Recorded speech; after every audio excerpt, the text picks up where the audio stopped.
So these are electronic baffles of the exhaust that are opening up on both sides.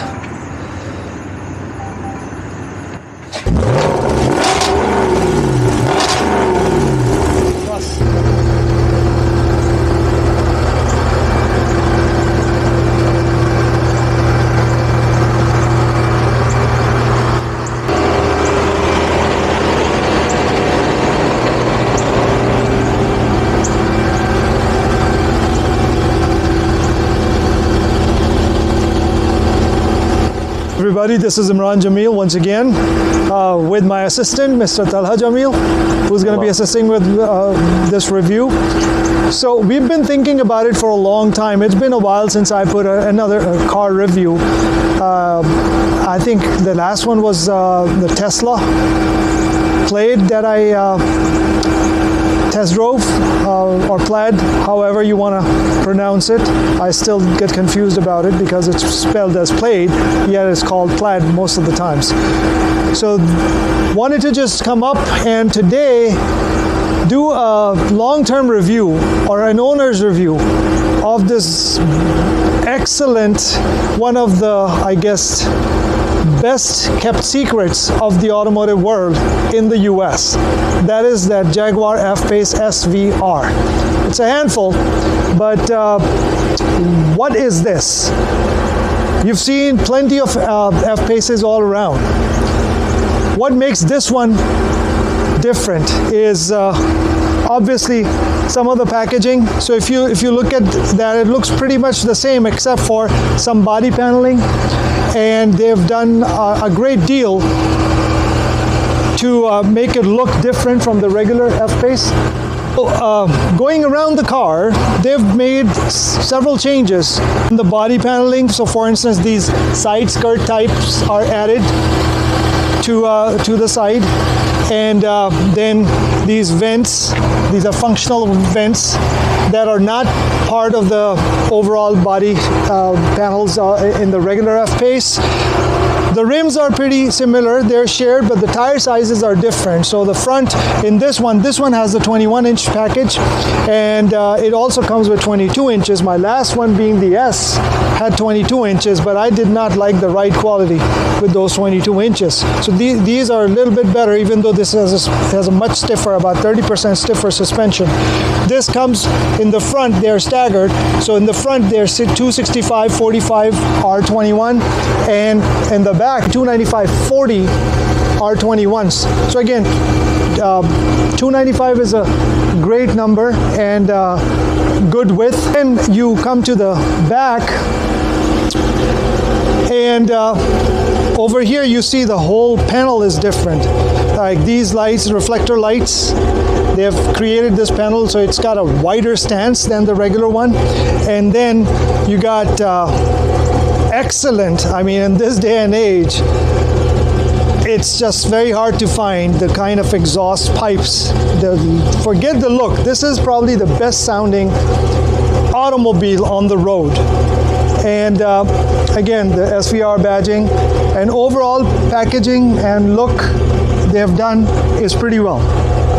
So from the front, it's not much different from the front, but the hood is different in SVR for these vents. And they are functional vents for heat extraction, as well as they don't have the fog lights. They also have vents over here that are, again, SVR specific, functional vents. And the fog lights they have gotten rid of in favor of extra cooling. Going forward with what this is about is this engine. I'm not missing a cover, it just didn't come with one, which is a pleasant surprise, but a welcome change. This has a 5-liter supercharged, 550 horsepower, 502 foot-pound of torque beast, and it's made it to an 8-speed ZF automatic transmission that has been obviously fine-tuned for brisker response. It also has a beautifully crafted interior. As you can see, it's similar to the regular ones, but the color patterns is a little bit different. So black and red looks a great combination for this color.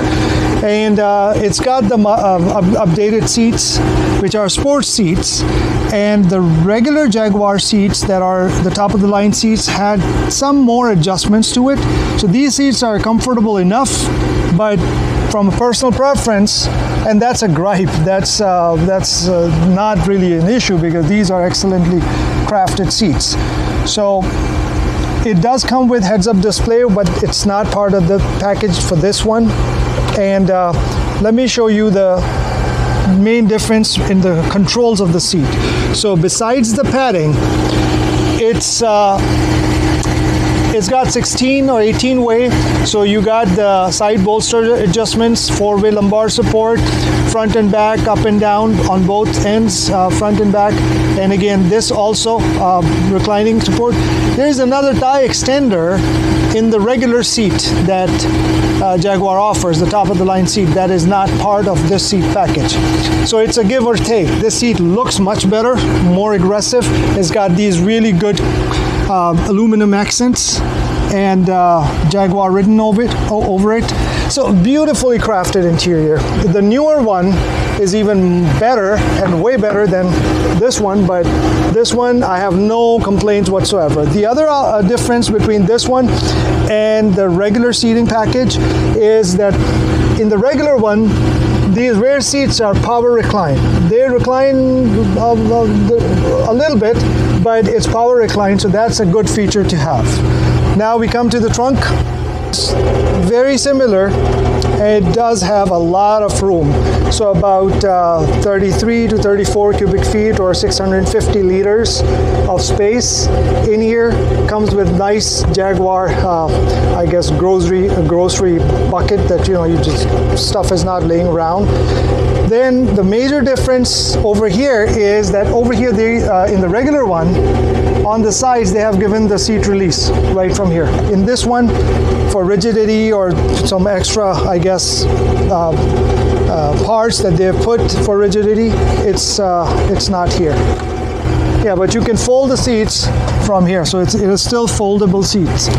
So, and it's a heavy seat. It just comes down the moment you want it down. So, but not the reclining adjustment. But again, the purpose of this vehicle is different. I'm using it as my daily driver. So let's see and go for a ride. So Jaguar has done a wonderful job. This interior may not be the highest quality, but it's one of the best interiors. This one comes with Alcantara or the suede headliner black, which is absolutely adds to the flavor of the luxurious interior that it is. Then they truly love the steering wheel. It is just perfect. Could be a little bit smaller, but overall this is pretty good. What I don't like about this, because of its intentions as a sporty vehicle, is that this should be I should be able to, there should be a hole, so I should be able to hold the steering from here. You still can, but this piece is hollow and blocked. It's got fully digital gauge cluster that was upgraded in 2019. 2017 and 18 models also had this type of gauge cluster, but it did not have the range of customization that this one has. Plus the format is different too. Yes, and it's a beautiful cluster. It gives you enough. It's not as customizable as Audi or maybe the Mercedes, but it's definitely way better than the BMW gauge clusters. The 2023 ones have been improved, but before that, up until 2022, this one had a lot more to offer. And you can go to menus and you can change the type of display you want in this, and change the display layout. For instance, if you go in layout, you can have a 2-dial configuration, you can have a 1-dial configuration like that, or you can have a full map configuration like that, or you can choose media. And that's a very basic layout, but I don't know why would anybody want that. And then you can have the driver's assistant layout there as well. The thing is, I keep it on 2 dials. That gives me the map And when there's a driver's assistance interference, then it'll show and replace it in place of the map. Then this infotainment is the older one. The new one, since 2021, it has been updated and it's got a much bigger screen. This one is, I believe, 10-inch screen, which is good enough. This one is not slow. It's good enough. It's just some of the newer ones are even better.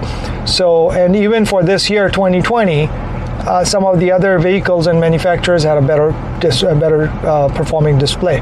But it does function like a tablet, and obviously the gauge cluster changes according to the mode. That's a given. But what I want to show you here over is the performance options. So this dynamic I package over here, this is pretty cool. You can actually have it my setup, or for instance, if I put it in dynamic mode right now, everything by default is in dynamic steering adjustment. You can adjust the steering, suspension, gear shift, and engine. But if I want engine to be in dynamic response mode, but I want the suspension to be in comfort, I can do that. I don't want to do it right now because I like it just the way it is. And you can go to some other settings where you can have these numbers, lap times and 0 to 60 times, the acceleration times, the G meter, the throttle. This is cool. So you can actually tell how much throttle and how much brake are you applying. It also comes with heated and cooled seats. What I don't like is I am a big fan of physical buttons. So it does have both heated and cooled seats up front and heated seats in the rear. There is an option where when you get the heads-up display, it also comes with a 4-zone climate control, which gives you heated and cooled seats in the back as well as a separate climate control for the rear passengers. It's pretty loaded. Comes with a Meridian sound system. There are 2 levels of Meridian sound system. This one is a mid-level. The highest level, which I had in my previous Jaguar, was 800 and some watt. This one is 440 or around 450 watts. The start button. I don't like the placement of the start button, but it is pretty cool that, I just put the Jaguar logo. It just adds to the function, and when right now the light is bright, otherwise you can see the red flashing from underneath, and it's pretty easy to manage. Then all the mode controls are over here. You have the stop start, which usually doesn't work, and then you have it works, but it doesn't work in this. Yeah, because you have to, and then in my previous one that was an issue as well, and we had to take it back, and then they would do something. It has to do something with the voltage, and they would fix it. The sensor would die or something happened. So over here, the mode buttons. Right now we're in the dynamic mode. You can go to eco, snow, or normal mode from here. Then you have the traction control on and off switch right there, which I like. And there is the exhaust button. So this is the exhaust button that you can turn on and off in any mode. But if you put it in dynamic mode, now I will put it, and it just turns on by default, right? This is an off-road cruise control type of thing. So you go off-road for extreme conditions, or some places which are tricky, where there's a speed, I guess maintaining a certain speed is a requirement. You can just set this up. Then parking brake as usual. Cup holders are good enough. Cup holders are good enough, I guess. It could be better, but they have these adjustments over here with the rubber spring type thing, so bigger cups can fit. And then there's a storage over here. I wish that they had made this wireless charger, which is missing in this one. But it's a good storage. One thing I would like is a door pocket right here, a small door pocket that most of the SUVs have. So overall, then you have side pockets on this, which is again normal for any F-Pace. And it is small but functional. It's not bad. So there you have it. It's got USB ports over here, and it's got the micro SIM, and then a 12 volt. So, and then it comes with a glass holder, which I don't understand why Mercedes and BMW don't give it over here. BMW has other pockets, the X7 at least, that takes care of that. And then you got a panoramic sunroof, which is huge, goes all the way to the back. Now it's time to ride and see what this is for. So 0 to 60, again, Jaguar claims that 3.7 seconds. I've taken it on longer trips, 500-600 mile trips one way a couple of times, and it is unbelievably practical and comfortable overall. Mileage wise, if you're gentle with it, you can actually get up to 23 to 24 miles per gallon doing 75 and under 80 miles an hour. And I'm talking in hilly northeastern terrain. If it's a flat surface, then maybe it'll be better. But yeah, I mean, if you push it, then yeah. And overall, if I am gentle with it, I get around 16 in mixed driving, maybe 17. But if I push it, then obviously it's going to eat up the gas, and it all depends on you. So far, I haven't had many complaints because it's been decent for the performance. Again, 550 horsepower, 502 foot-pounds of torque. And in Jaguars, you have to put it in dynamic mode first, and then if you really want to accelerate and get the best out of it, you have to put the transmission in S. And now it'll do the rev matching, it'll do everything that you need to make sure that you get optimum power out of it, even though it's not a DSG. And the exhaust, just hear it. As you can hear it, I mean, I'm on the street, so I can't really push it too much. And the thing that you can do, however, you can just play with the exhaust, the pops, and the way it does it, it's very rare to find it. I mean, no Porsche Macan or Cayenne can come close, and it's a matter of pure joy. So for instance, you can just play around with it. You want to take the exhaust, just listen to this. Right now it's, I don't know if the mic is catching it, but so for instance, watch this. And then obviously you don't have to really push it hard. You can just stay in that range, and then because, oh, look at that. Did you hear that? So the transmission will keep it, if it's in the S, in the optimum zone, and will do the best. Probably better than what you can do with the pedal shifters, but you can keep it in the pedal shift. So for instance, if I'm not getting the desired result, I can just put it in power, and now I can keep doing it.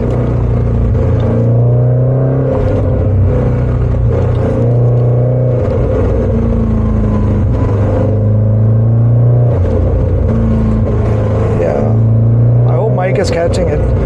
Okay, so driving pleasure that you get in a Jaguar is in a class of its own. And I'm someone who drives a lot of cars from all classes.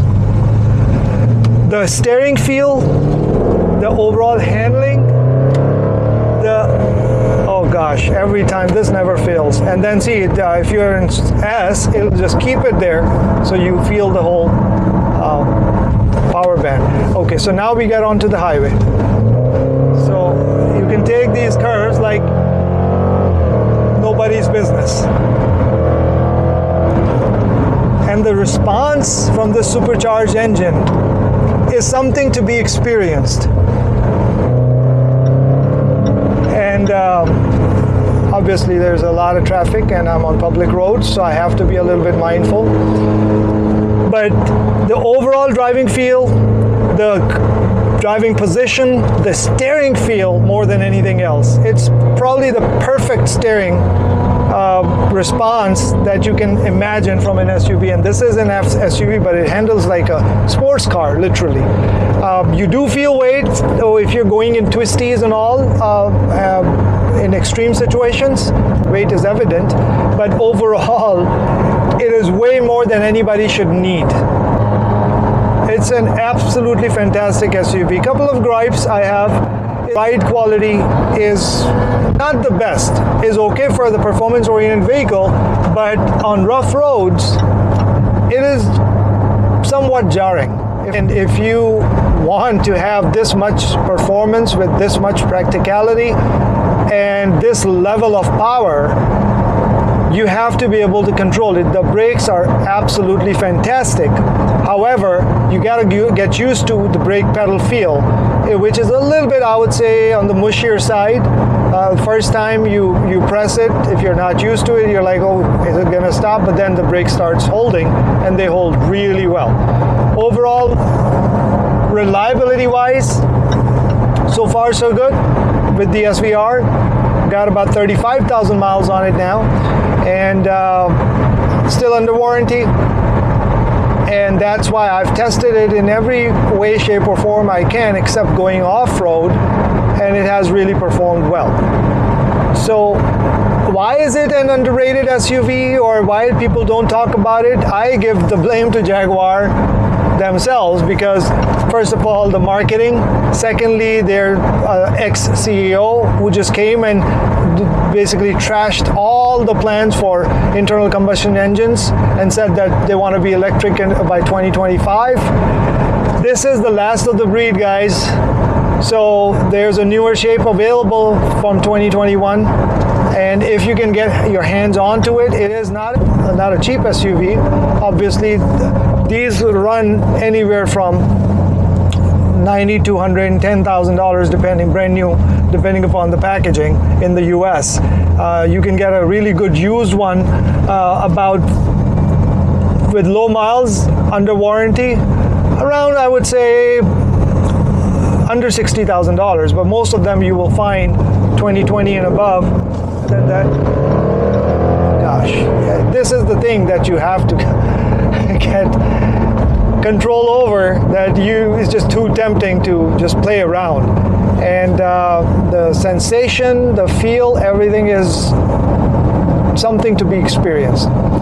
But if you really want to get your hands on something extra special that will just blow most of the sports cars away, even by today's standard, and still be able to be your daily driver, then get your hands on pre-2021, because there you'll find some good deals, and that's a relative term. You know, good deals for a $100,000 SUV is different than a good deal on a $50,000 SUV after 3 years. Please, if you like the video, share, subscribe, provide your feedback, as well as press the bell icon, and we'll continue to bring more. Have a good one. Thank you.